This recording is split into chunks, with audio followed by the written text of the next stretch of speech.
আসসালামু আলাইকুম প্রিয় খামারি ও কৃষক ভাইরা, আপনারা যে যেখান থেকে আমার এই ভিডিওটি দেখতে পারতেছেন আমি সবাইকে জানাই আন্তরিক শুভেচ্ছা এবং অভিনন্দন।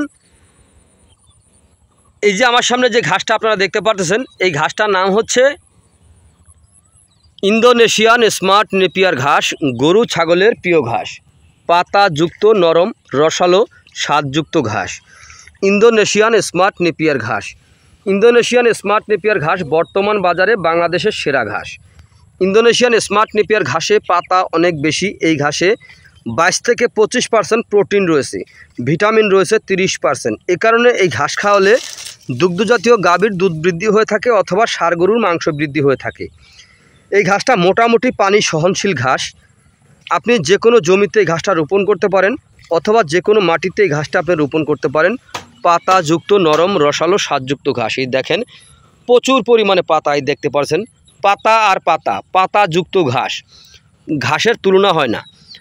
আপনি যদি গরু অথবা ছাগলের খামার করতে চান তাহলে আমি বলবো আপনারা আগে ঘাসের জোগান শতভাগ নিশ্চিত করবেন, তারপরে আপনার খামারে গরু অথবা ছাগল উত্তোলন করবেন। তাহলে কিন্তু আপনার কাঙ্ক্ষিত লক্ষ্যে আপনি খুব সহজে পৌঁছাতে পারবেন। ঘাসের কোনো বিকল্প নাই। তো প্রিয় বন্ধুরা, আপনারা যদি ঘাস চাষ করতে চান তাহলে আমি বলবো আপনারা অবশ্যই ইন্দোনেশিয়ান স্মার্ট নেপিয়ার ঘাস রোপণ করবেন অথবা যে কোনো ধরনের হাইব্রিড ঘাসের কাটিং রোপণ করবেন। এর কারণ হচ্ছে বিচি থেকে যে ঘাস হয়ে থাকে ওই ঘাস কিন্তু আপনারা একবার দুবার কাটার পরে কিন্তু আর থাকে না, নষ্ট হয়ে যায়। আর দেখা যায় এই কাটিংযুক্ত ঘাস যদি আপনারা একবার আপনি রোপণ করেন, একবার রোপণ করলে কমপক্ষে 5 থেকে 6 বছর পর্যন্ত কিন্তু আপনি এই ঘাসটা খাওয়াতে পারবেন। ইন্দোনেশিয়ান স্মার্ট নেপিয়ার ঘাস দেখা যায় আপনার বিচি থেকে যে ঘাস হয়ে থাকে ওই ঘাস যদি আপনি চাষ করেন, একবার চাষ করেছেন, জমি চাষ করার পরে বীজ রোপণ করেছেন, একবার দুবার কাটার পরে কিন্তু এই ঘাসটা শেষ। আবার জমি চাষ করতে হবে, আবার বীজ রোপণ করতে হবে, আবার দুবার কাটবেন, তারপর আবার শেষ হয়ে যাবে। না সাথে আপনি 3বারই কাটলেন, কথা বুঝছেন, দেখা যায় তারপরে কিন্তু শেষ হয়ে যাবে। যতবার এরকমভাবে কাটবেন আবার ততবারই কিন্তু জমি চাষ করতে হবে। আর এই যে কাটিংযুক্ত এই যে হাইব্রিড জাতের ঘাস, যেমন ইন্দোনেশিয়ান স্মার্ট নেপিয়ার ঘাস, জারাওয়ান হাইব্রিড ঘাস, তাইওয়ান, আমেরিকান গুয়াতিমালা ঘাস, এই সকল ঘাস যদি আপনি একবার জমি চাষ করে রোপণ করেন, একবার রোপণ করলে আপনি কমপক্ষে 5 থেকে 6 বছর পর্যন্ত আমি গ্যারান্টি সহকারে বলতে পারি এই ঘাসটা আপনি খাওয়াতে পারবেন। কারণ এই ঘাসটা কিন্তু আমরা রোপণ করেছি প্রায় আজ থেকে 5 বছর আগে।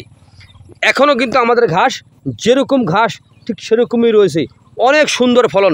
যত কাটবেন গোড়াটার থেকে তত বেশি অঙ্কুর গজাবে।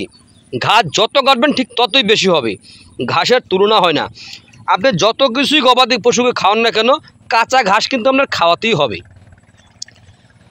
তো প্রিয় ভাই ও বন্ধুরা, আপনারা যদি গরু অথবা ছাগলের খামার করতে চান তাহলে আমি বলবো আপনারা অবশ্যই ইন্দোনেশিয়ান স্মার্ট নেপিয়ার ঘাস অথবা ওই যে আমি বললাম আমেরিকান গুয়াতিমালা, জারা, তাইওয়ান সহ সকল প্রকার ঘাসের কাটিং আমাদের কাছে পাবেন।